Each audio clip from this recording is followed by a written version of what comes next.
Welcome to the Festival of the Girl 2020 and happy International Day of the Girl. My name is Mel and I'm one of the co-founders of Justice in Fashion. We are working hard to ensure that all garment workers from all over the world, so those people who make our clothes, are treated fairly.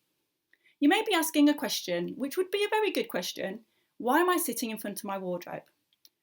Well, today I'm going to talk to you about fast fashion. So, what is fast fashion and how does this impact you?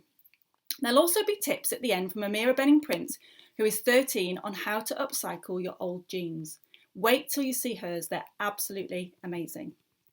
Now I've got two things I want you to do, so pause the video and go and get a pen and paper in case you want to write anything down. And also grab some clothes, maybe 2 or 3 items of clothes, and we'll take a closer look at them later on. Now before I start, I want to just talk through some words that might come up that you might not know what they are.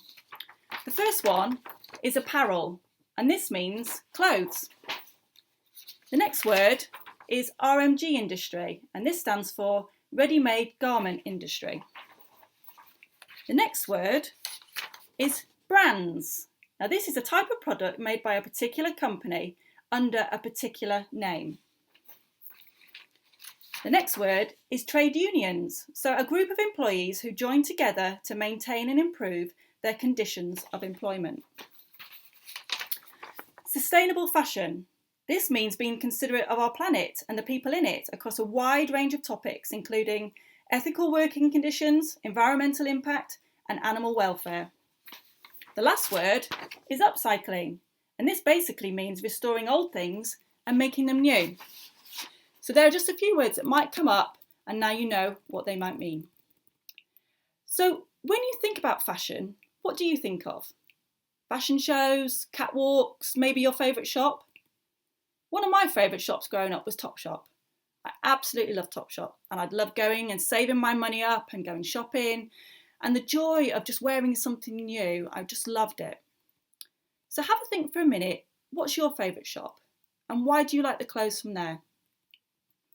You might not actually be a shopper, you might hate shopping, but the reality is we all need and wear clothes.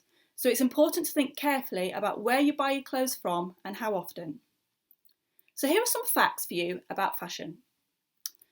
So the number of clothes produced every year is more than 100 billion garments. There are only around 7.7 billion people in the world, so that's more than 12 new items per person in the world every single year. Fashion is responsible for around 10% of the world's greenhouse gases, and growing the cotton required to make just one pair of jeans and one t-shirt uses around 20,000 litres of water. So, as an example, I've got my litre of water here. That's 1 litre. And if you think about what I just said, that is 20,000 litres of water for just one pair of jeans and one t-shirt. So there is a human and environmental impact on fashion. We're going to focus today, though, really on the human impact. So before I talk about what fast fashion is, you might be wondering why I care so much about the people who make my clothes. Who are these people and where do they live? I started to ask myself these questions a few years ago when I started to think more about the clothes I was buying and how a t-shirt, so for example, this t-shirt here, how something like that can be sold for maybe £3. And if you think as an equivalent, maybe a cup of hot chocolate is probably about the same price. How can the same amount of money pay the worker who is making these clothes? Are they happy in their job? And are they being looked after by the people that hire them? The RMG industry is made up of 80% female workers, most of whom are living on poverty-level wages in developing countries, where social protection systems, so those systems that will look after them, are scarce or non-existent. Many of these women are the only wage earners in their families, so their economic and social vulnerability also places future generations, so others in their family, which is usually girls that are pulled out of school to help support the family, at greater risk of being harmed in some way. So garment workers still earn only between 1 to 3% of the retail price of an item of clothing. Many work up to 96 hours per week, which is like 14 to 16 hours a day, 7 days a week, for a minimum wage. The price of clothes does not reflect the true cost of the farmers, the spinners, the weavers, the tailors, finishers, and anyone else who is underpaid and overworked. So what do I mean by fast fashion? It's basically clothes that are cheap and fashionable, that are sample ideas from the catwalk or celebrities. The appeal of fast fashion is the offer of consistently changing fashion, so the consumers like you and me can snap them up at the height of their popularity. We're told by brands that if we want to be relevant with our friends, we need to keep up to date with the fashion and constantly be buying new clothes. So, when did the world wake up about fast fashion? When did we actually start to realise this was actually happening? In Bangladesh in April 2018, there were more than 4.4 million people. Mostly women worked in its 3,000 factories, where the minimum wage is currently £54 a month. Brands flocked to Bangladesh to source 30 billion worth of ready-made garments, making Bangladesh the world's second largest apparel manufacturing centre after China. There have been numerous incidents within the garment industry which were previously hidden from the world. In April 2013, the world awoke to the Rana Plaza collapse. More than 1,100 people were killed after the building collapsed in Bangladesh. The building contained multiple clothing factories in addition to apartment and shops.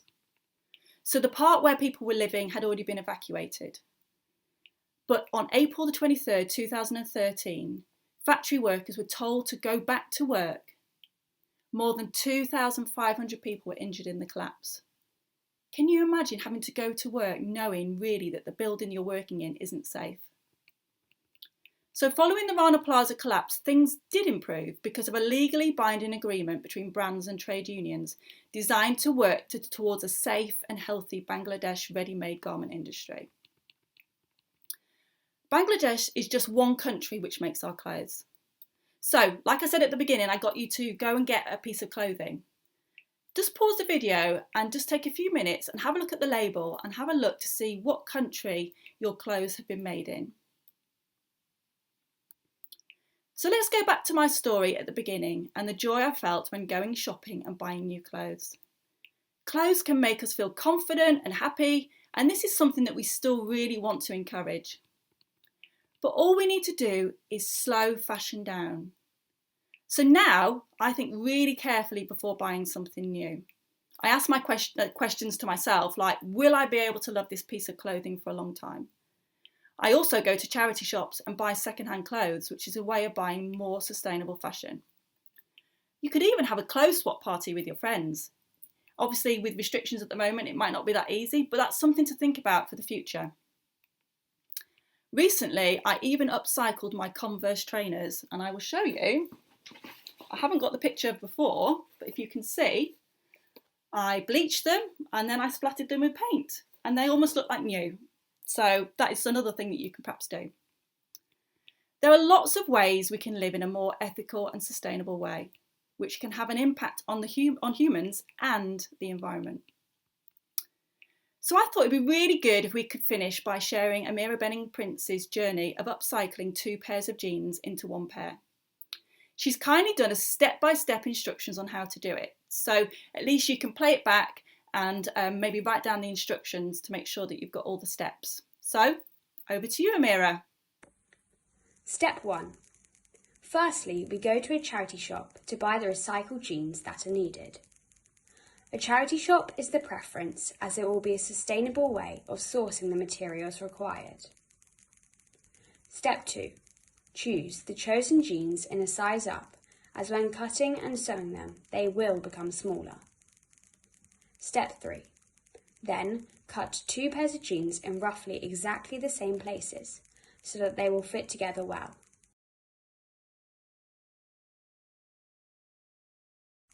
Step 4. Pin the fitting inner and outer parts of them together. This then creates a pair of jeans with 2 different coloured denim tones. Step 5. Finally, using your sewing machine, sew along the pinned areas to produce your sustainable 2-toned denim jeans. And remember, the excess bits of materials can be kept for more projects. I started sewing at the age of 7, and I got my first sewing machine shortly after that. A few years later, I began a small cushion business, which I sold at a market, and a small percentage of my profits went to an anti-slavery charity. This then gradually became an interest with fashion and sustainability, which grew into the idea of my recycled jeans business. Thank you. How amazing do they look? In fact, I think they look better than a new pair, and I would definitely wear them. Thank you for watching today. Please comment on how you found the workshop, and we would love to see pictures of how you've upcycled your jeans or any other piece of clothing. Make sure you hashtag Justice in Fashion, hashtag The Future Is Hers, and hashtag Festival of the Girl 2020. See you soon. Bye.